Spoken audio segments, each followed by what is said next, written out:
Welcome to the deep dive.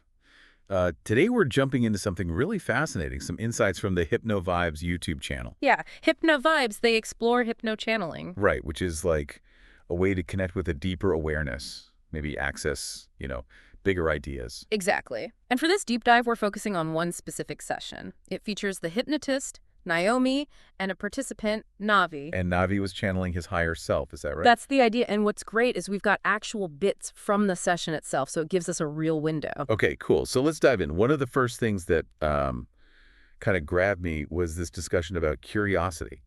Like, why are some of us more curious? Yeah, Navi's higher self had a really interesting take. It contrasted people who, actively seek the higher aspects of life, those who want to learn and grow, with others who are maybe more comfortable just in a minimal state. And what struck me was the idea that both ways are actually okay. There wasn't really a judgment there. Exactly. No right or wrong path, necessarily. Though it did mention some people might be sort of hoping how to seek more, like the desire is there, but maybe not the direction yet. Interesting. Okay, then the conversation shifted a bit towards feeling good. Yeah. And how that connects to other people. Right. The insight was basically that feeling good comes from being yourself and helping others. Which sounds straightforward, but the reason given was, well, different. It really was. The higher self just flat out said, there's no others. Everyone is another version of you. Whoa. Okay. So if you help someone else. You're essentially helping another part of yourself. Like, think of it as one big system. Improving one part improves the whole thing. So it's not just being nice, it's like recognizing this deeper connection. Yeah. And that feels good intrinsically. Precisely. And that leads right into this idea about energy and collaboration. Okay. It described how when positive energies come together through collaboration and synchronicity, it creates this powerful feeling, like being really alive and appealing. Alive and appealing. Yeah, I can imagine that. Almost addictive. That's the exact phrase used. Addicted in a good way. Right. And then you want that feeling again, naturally. Exactly. And that desire to repeat the positive feeling can apparently lead towards becoming more selfless. But not in a forced way. Like you should be selfless. No, more like it becomes a natural outcome. You realize the genuine joy you get from it, so you just do it more. The joy pulls you in. Okay, that makes sense. Now, things got really interesting when they started talking about the eagle. What is that? Yeah, the eagle, it was described as a mechanism, a control mechanism specifically. A control mechanism. Yeah, one that produces emotions. And its goal, apparently, is maximum control, to try and stop anything negative or perceived as negative from happening. So it's like an internal bodyguard, or maybe an overzealous security system that's always trying to keep you inside a comfort zone. That's a good way to put it. And while the feelings it creates are real, the higher self suggested the concept of eagle, its whole worldview, isn't really accurate reality. It's almost like a limiting belief system running the show. And this eagle, it gets in the way of connecting to, like, deeper guidance. Oh, apparently so. It creates barriers that can block you from your higher self or spirit. It's constantly fighting against energies or ideas that might disrupt its control. Like a filter, only letting in what confirms its own limited view. Sort of, yeah. It wants to maintain the status quo it feels is safe. Okay, so how does this eagle relate to the mind, the body, the soul? Well, the perspective shared was that the eagle kind of comes with the human body. It's part of the package, maybe necessary for navigating this physical life. But the specific body you have, the vessel, isn't the main thing when it comes to figuring out who you truly are or finding your best self. It's more about understanding and working with, or maybe around, this eagle thing. Right, okay. Then they also touched on learning, didn't they? How it's continuous. Yeah, constantly learning. The idea is the more aware you become, the better you can live, moving from just reacting unconsciously to living more consciously. Making deliberate choices instead of just being pulled along. Exactly. And there was this sort of humbling note that while humans can be aware, maybe we aren't quite at the same level as some other beings out there. Definitely food for thought. Yeah. There's always more room to grow, I guess. Seems like it. Now, there was also a point about, well, non-physical things manifesting physically, like butterflies or bugs. That sounded pretty out there. It did, didn't it? The idea presented was that non-physical energy, like the channeled energy itself, could potentially condense or lower its frequency enough to appear physically if needed. Wow. And also that the channeled energy itself could directly benefit the physical body of the person, like Navi in this case. Okay, that's a lot to wrap your head around. It definitely pushes boundaries. For sure. And that kind of connects to the final big theme, which is about questioning authority. Ah, yes. This part was really powerful. How humans tend to just listen to rulers, governments, authority figures without much question. It was described as programming, passed down generation after generation. They even used that classic analogy like Pavlov's rats conditioned by the bell. Ring the bell, get the response, even if the original reason, the food, isn't there anymore. So we're conditioned to obey authority. That's the suggestion. We respond to the bell of authority, maybe out of habit or fear. Fear of getting in trouble. Yeah, that was mentioned. The fear of consequences keeps a lot of people from challenging things, even if they don't feel right. So who breaks this cycle then? How does it change? The answer given was simple. We do. It has to start with individuals, people deciding, I don't want this anymore. Like Navi apparently did in their own life, pushing back against expectations. Exactly. And the idea is that people who do that, who live authentically, even if it goes against the grain, they become examples. They don't even have to preach it. Just by being different, they can inspire others. Showing that another way is possible. Right. Just be yourself, break your own programming, and that can ripple outwards. Okay, so let's just quickly recap this deep dive. We explored curiosity, why some seek more than others. We looked at feeling good through helping others because we're all interconnected.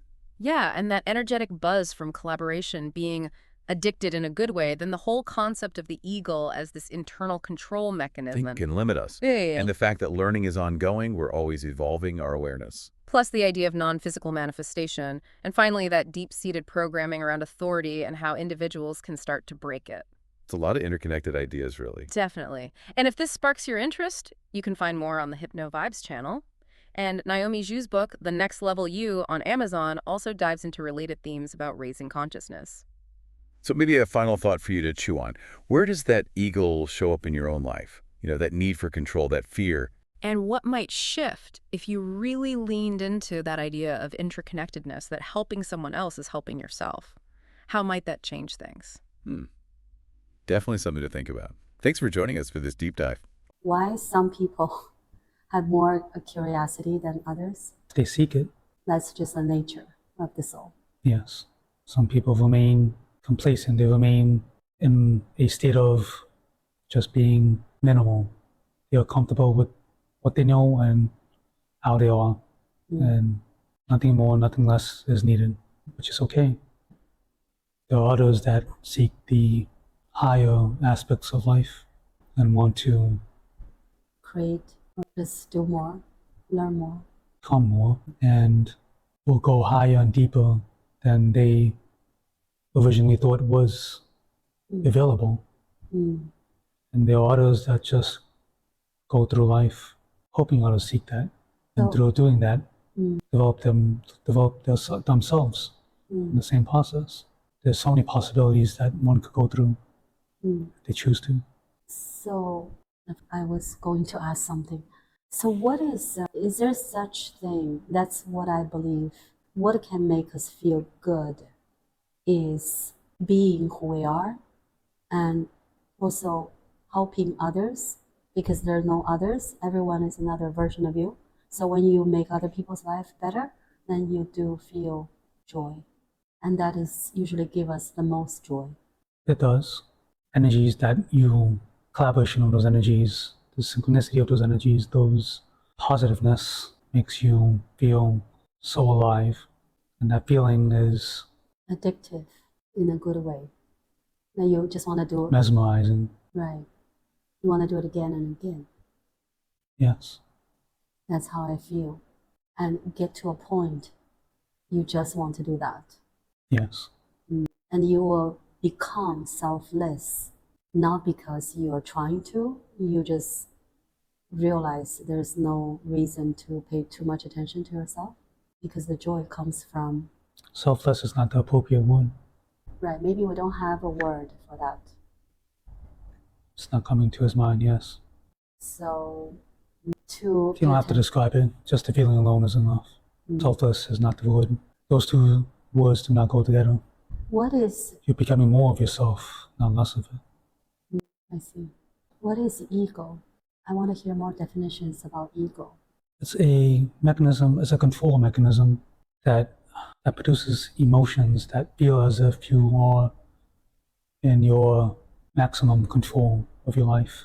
Nothing could go wrong, that everything that you do is correct, that you can never be, no mistakes will ever happen to you, which is not the way life is supposed to operate in. So it doesn't really exist. It's something we... It does exist. It does, but this concept is not a real concept. Like, Your understanding of the concept is not accurate. it's almost like a belief. It's a feeling of living. It always says some sort of imaginary belief about yourself. Not imaginary. Words are not coming to this person's mind. You have to wait until he opened his throat chakra. Yes. So it's a real feeling. It serves to break down the barriers that is put in place in your life and to ensure that your higher self and your spirit get in tune with you so you can receive the highest guidance. Ego is constantly battling those energies because it wants to remain in control. Why ego has this type of agenda? It was put in place for that reason. So Yes. let's say if we leave the body, the soul leaves the body, then we no longer have the ego or the mind. That's correct. It's not producing a sense of disagreement for your soul. So in the human body, we need the mind and the ego. This comes with the body.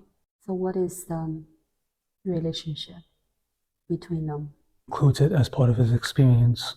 The vessel that is used doesn't make a difference. In order to figure out the best version of ourselves, different emotions that the body does, that the I feel it's this person's vocabulary. not the best. I think it's hard for anyone to explain this. Not very common concepts. It isn't. But each time you ask the question, one more understanding will happen. Right.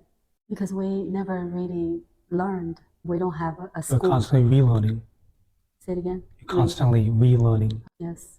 And the more we are aware, the better we can do. Otherwise, Better it is for all. we want to live our life consciously Yes. instead of unconscious react. So let's say if you're just observing, and so what made you know that I'm doing this? Tap into it. You can but there's so many things going on here on this planet. Our awareness is not like other beings. Same capability. So you can sense. Humanity has the same capability. So obviously you're non-physical, Call it that. but you can be in physical if you want to. Let's say here, if you want to look at something here, can you be a fly? We can manifest our form, yes. So sometimes we see let's say butterfly or a bug or an animal that can be manifest from something else. If it's necessary, yes. Anything happening with this person's eyes? He's just focusing on energies that's being currently in this body right now. So this body can benefit from your energy? Can. So I think he's every time he's getting something. He's open to that. That's very good. And I very appreciate this conversation, this communication. Yes. You need a little bit more time to keep doing this for him? Or? I get the feeling that you want to ask more questions. Oh, me? But I ask random questions. Ask more random questions. That's good. Yes. Why, as a human, we have been on this planet for thousands of years, or at least of this civilization, we did not figure out a lot of things on our own. Let's say we listen to the rulers, we listen to whoever is the dictator, the person who wants to control us. And even now, in the 21st century, we listen to the government.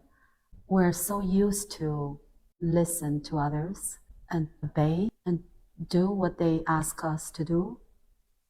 It's been programmed to do that. So who programmed us? It's not one particular person.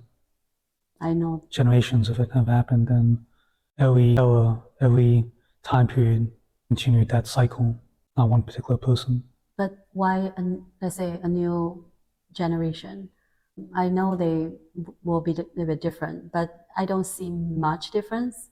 We're still listening. Do you not have the experiments that you have with rats? Isn't that an analogy that you can use? I'm not sure. So the analogy that comes to mind for this person's body is that when you have 5 rats in a laboratory and the scientist rings a bell, Right. and that bell provides food, Right. those rats run towards the food Right. when they hear the bell. Similar humans. I see. So it's almost like you can say, yes, the rats were programmed.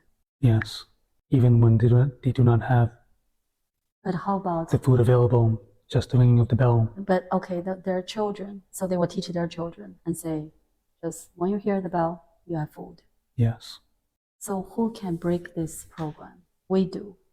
But someone has to start doing something. And everyone is like, no, I don't want to be in trouble. Let that be. Do not force it. The ones that are deciding to make that change. Mm. So eventually someone will stand out and say, I don't want this anymore. You've gone through it yourself. Say it one more time. You've gone through it yourself. So I'm kind of doing that. You're an example. But I still feel You're not enough. I'm not changing that much. Do not think little of yourself. Actually, I can look at my life. I said no to a lot of things. I said no to my parents. And how did that make you feel? I'm glad I did it. I realize I'm being rebellious the entire life. You're being yourself. Rebellious Right. is not the right word. Right, without even realizing. And they were being themselves too. Mm. So people will sense when I'm being the example, and they feel, oh, I think I can do it too. If they could do it, if she could do it, why not me? Right.